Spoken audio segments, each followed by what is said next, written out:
Now, the opening of the solid sky had many consequences, so let's talk about some of the impacts. First of all, let's talk about the impacts on belief.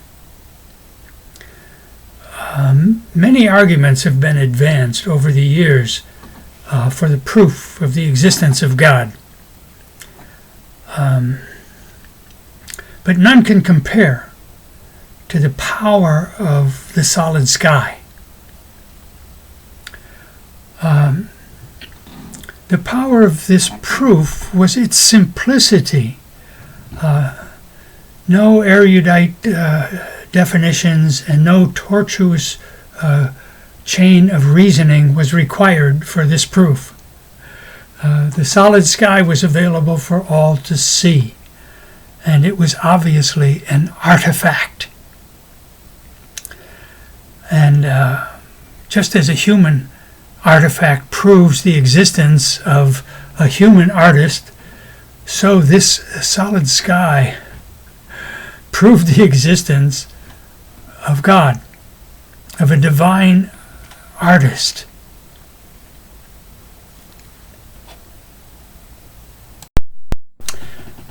And so without this most powerful proof of the existence of God, the rational grounds for belief in God have been weakened.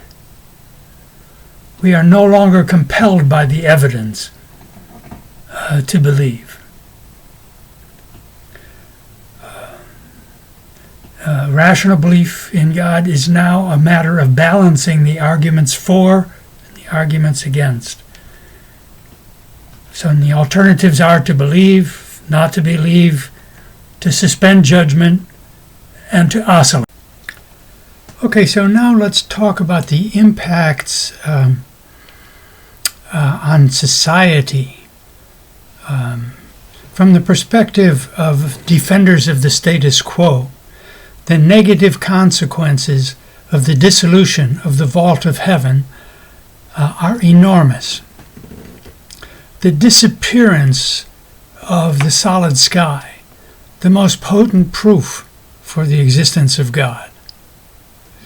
The reduction of the universe from a divine creation to a system that didn't make any sense. The dissolution of human consciousness, rationally organized on the foundations of a completed creation. And the opening of a fork between natural theology and supernatural theology.